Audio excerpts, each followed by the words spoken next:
Hi, everybody. It's Phyllis Ellis. Hope you enjoyed the film, and I'm here with the extraordinarily talented Jessie Anthony, the filmmaker from Brother I Cry. Hi, Jess. Hello, thanks for having me. Oh, it's wonderful to have you. Congratulations on your film. It's really a spectacular film. Thank you so much. I'm sure everybody has all kinds of questions. So I thought I'd start with the most obvious. So it's a very intense story and very deep, very beautiful. How did you come to this story? How did this story evolve for you? So excuse me. This story actually started with a dream. I had a dream one night about my brother coming to me spiritually. He couldn't find himself. He had um, overdosed and couldn't figure out where he was. So in the dream, he was asking me to find him. So in my dream, I was running around looking for him and trying to find him. And when I woke up, I realized that this is my fear that I'm carrying with me, constantly worrying. So when I went to the Indigenous Independent Filmmaking Program, I had to come up with a project, and I was actually writing a script for a fellowship I was trying to get into, and I used that as my class project, and it was about 20 pages long, and my instructor at the time kind of like broke it down, and we did a 6-page piece of it called Little Brother Hagea, and I produced that as my graduating IIDF project. And from that project, I used it as a pitch trailer for Telefilm Talent to Watch, and I got it, and then I had to write the feature film. So I really dived into a lot of experiences that I have gone through, a loving an addict, you know, the environment, just experiences, personal experiences, with relationships and family dynamics. So that's really where it came from and evolved over a while, and through each process, through the writing process, the directing process, the editing. And how did each one of those experiences um, affect you, heal you, and sort of let go and let all of us then experience the story? I think when I started, it was very universal. I mean, it was very specific to, I need to tell this story to my brother, of my fear of, this is what I'm expecting. This is the only thing we have to expect and prepare ourselves for. And I needed to tell him, because I can't save him, but I can definitely let him know like where I'm at. But the more that I started writing the project and diving into the project, I realized that a lot of the aspects were just coming from the experiences I was living through, and bits and pieces of me are throughout every single character. Experiences that I've gone through in my personal life are in every single character. And I think we had to chop a lot due to budget. We had to chop a lot due to budget, but the story, I prayed a lot too. I prayed a lot as to what it was that I needed to tell. What was the story going to be, and trust that process. And this is what I got. And I mean, when I watched it myself, when it premiered in the theater, I just thought, whoa, I'm seeing my whole life, very similar things in my life on screen. And yeah, I don't know if I answered your question properly, but that was kind of the process.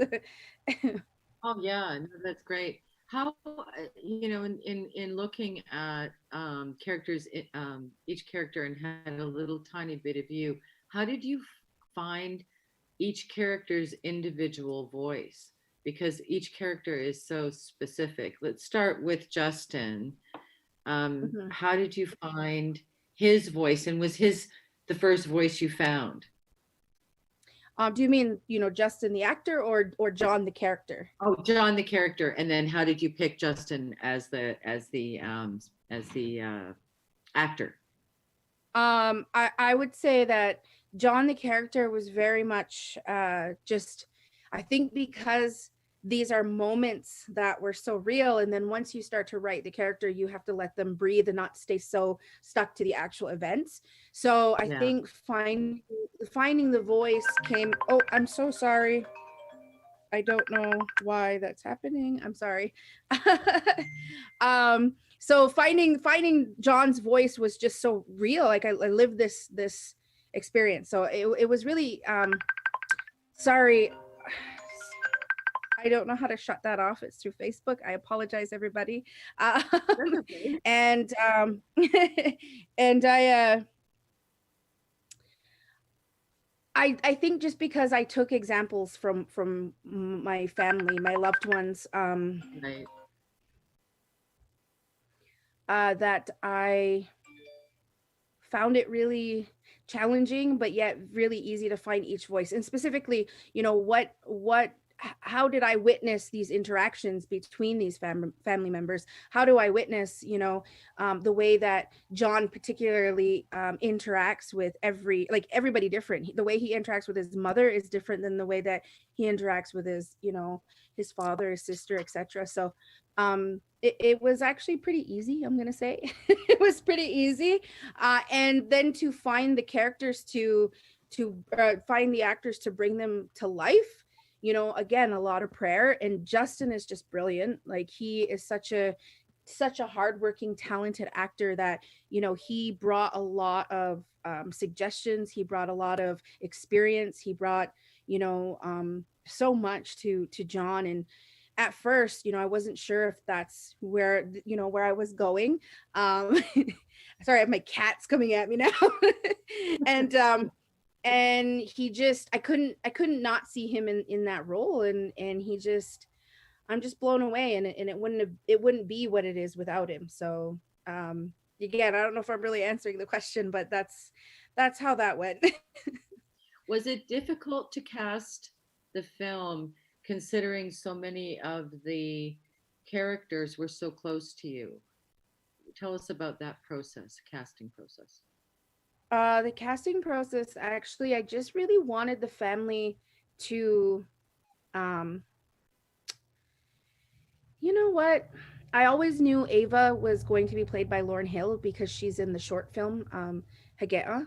And there's something really authentically raw about her and subtle. And, I love her performances. And I, she makes me feel something. So you know, I had to, I went from that. Like, I was like, okay, here's my Ava. Here's the person representing a lot of, that sister role, and I connect with her. So it was really easy to put Lauren in that role. And we kind of joked around that she's been Ava for 3 years prior to shooting. So she had that down. And then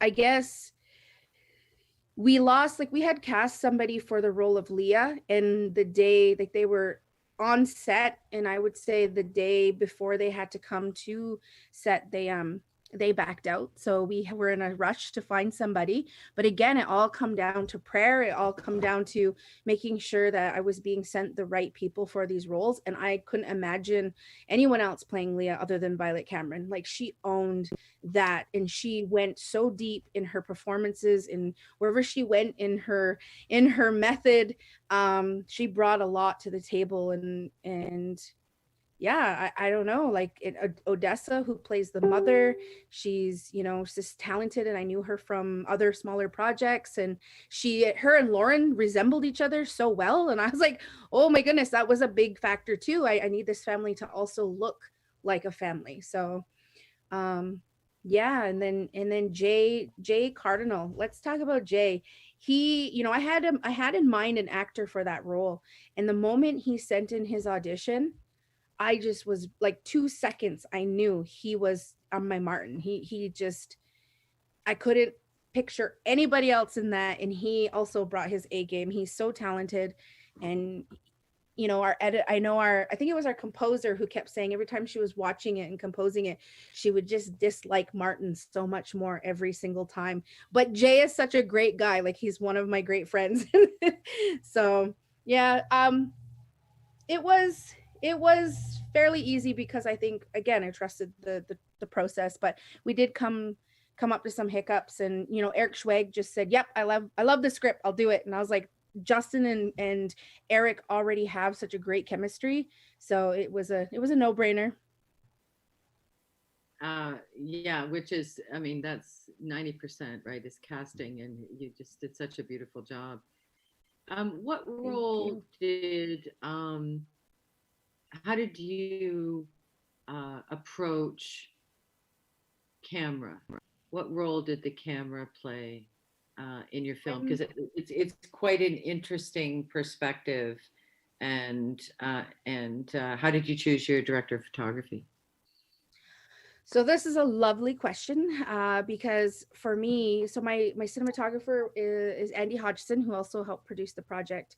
Talented, Beautiful. Yeah, really yes, nice. talented Beautiful. Black Latino cinematographer, such a beautiful eye. And we had a lot of conversations around not shooting this, match frame, not shooting this in a very standard kind of way. And I also said, well, I want the camera to feel like the trauma. I want it to be in the corner, constantly watching us, and there's nothing we can do about it.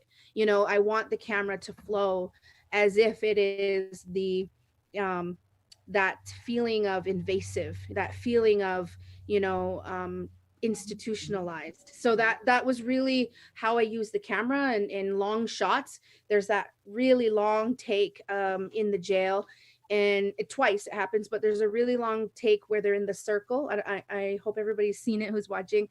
uh, and so people said it's uncomfortably long, it's too long. And I'm like, yeah, but that was the goal. If that's how you're feeling, that is the goal. Because if you look at the movie, we don't go outside much. There is no establishings, there's no establishers, there's no sense of where we actually are in the world, because I wanted to show the institutional feeling, that's the actual intergenerational trauma that we can't get out of. That's the thing that is always with us. So the camera is always like a fly on the wall kind of thing, or in the corner, especially in the home. Yeah, just really invasive is kind of where I wanted it to be. I hope that makes sense. No, it does. It does completely. Um, and it has a feeling that you can't get away from it. Like you can't Yeah. leave. Like there's no moment where you can leave. You have to stay, and that's a really unique approach, and a really I thought really beautiful way to lens your Thank story. you. So Thank yeah, I really loved that point of view. Um, this always question is a bit cliched, but I think especially with this story, especially right now in the world, and to everything. Um, what do you want people to feel and to carry, and how is the film potentially a teaching opportunity? And I say that in a ubiquitous sort of honoring way.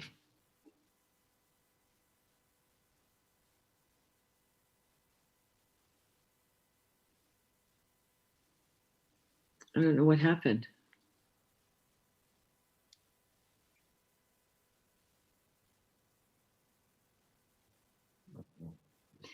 So I think we're just waiting for Lindsay. I think maybe her camera froze. And so we're waiting for her to come back. We have lots of different uh, Q&As this afternoon, which will be really fabulous. And I hope everybody's enjoying the afternoon of fabulous films that we have planned for you. So we're just waiting for Lindsay to hook back in. I think we've got about 5 minutes left. And I guess if anybody has any questions, I don't know. I'm just going to ask and get an answer on how you actually can ask those questions. Um,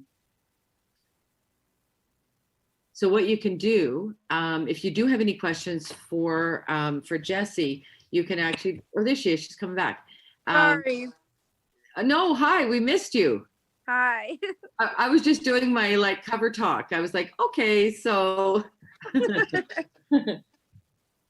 so no, the last question that I had was about what you want us to feel, what you want us to carry, and in what way can we perceive this film as a teaching opportunity or a chance for us to take that into the community. Um, yeah, I think when I was writing this, or when we were getting past the editing finishing line, a lot of it was to just show my brother and let him know that I'm scared. I'm scared of this addiction, and it's a if it's whether it's creating awareness that we need to start having the conversations. I'm not even I don't even know if we're at a place of how do we how can we heal from it. It was, how do we have a conversation about the problem, the situation, why this is happening. How do we talk about family dynamics and how we enable, because there's a lot of enabling happening. So I guess if people take anything out of it, it is that they're not alone. That the messages I was getting when this first got released I was so overwhelmed with joy. I remember crying a few times with people's messages of feeling heard, feeling felt, feeling recognized in terms of their own struggle with loving an addict, especially women who are having babies and their partners are in addiction, and not feeling alone and feeling like they were heard and somebody gets it. And I think that's something that we look over. It's the dynamic, because when we love an addict, it ripples through the whole family. It isn't just the immediate people around them, it is the whole family is trying to support each other in order to figure out how to navigate this thing. And the people we love are not the disease, but the disease takes them, the addiction takes them over. And yeah, so everyone's going to get something different out of it, but I really hope that people feel heard and they know that they're not alone. Well, I congratulate you, and oh, what are your plans? Like, what are the plans for the film? Where's it moving, and where can people see it past the festival? Um, so the plans for this are going to be, I think we have 2 more festivals coming up. I'm not sure if I can announce them yet. But after that, we are still looking for distribution. We are still looking for a place for it to have a home where everybody can go and watch it. We just picked up 2 awards last night in Vancouver for the Leo Awards. So that was super cool to add to our laurels. Yeah, so I'm not too sure exactly where it's gonna end up, but we'll have to see. We'll wait and see. And what's your next project? What are you planning? What can we expect next? So we just released a LGBTQ Indigenous queer story on APTN called Queerenza. So that just released in June 1st on Indigenous and Pride Month. I will be getting ready to film 2 more. So we did a trilogy, El Mulatto, El Calenegro, El Mulatto, and then a third part of that we're going to be filming shortly. So there's a lot of projects. I have like 13 projects on the go. But Wow. the next feature film I'm writing is a horror film, and it's pretty intense. It at the time when I started writing it, it is about residential school. But when I started writing it, it was before everything that started to come to the surface. So I took a little break from it. But I also have a lot of comedies that are coming, some feel good stories. So there's lots of stuff. There's a question from Helen, a student at Wingish Film Institute, and she says, Jessie, how long did it take you to make your film? So this film in particular took me about 3 years, and that was because of budget and other things. But we shot it in 2018 and it wasn't released until 2021. So it took a while. It took a little while, but if we had all the money in the world, it probably would have been fairly quick. Right? Mm-hmm. I know that. That's and then one last question. So you have a lot of young filmmakers, new filmmakers, students that are watching and that had the great pleasure of seeing your film. Any advice to someone that's just written their first short and going to shoot? And any advice to someone that's just finishing their very first draft of their first feature film? Ooh, for those who, I think for any emerging creative is listen to your heart. I think that is the biggest thing, is listen to your heart and know who you're telling your story for. I have lots of advice, whether it be technical, production, collaborative. Be open-minded and be open-hearted to, you want to make the best story possible. And so, I think it should also be fun. Like, what you're doing should be fun. Yeah, I got a lot of advice. So, but I would just say, listen to your heart and remember community. That for me was a big thing, is community. Well, thank you very much. We wish you the very best and keep us posted on your next projects, and hopefully we'll see you again at WIFF, and we'll all certainly be watching when you get nominated for your first Academy Award. Thank you so much. Thanks for having me, and thank you everybody for watching. And I'm pretty open book, so follow me on social media if you have a question. Send me an email, DM, whatever it is. Yeah. Thanks, Jess. We'll talk to you. Thank you. Bye. Bye.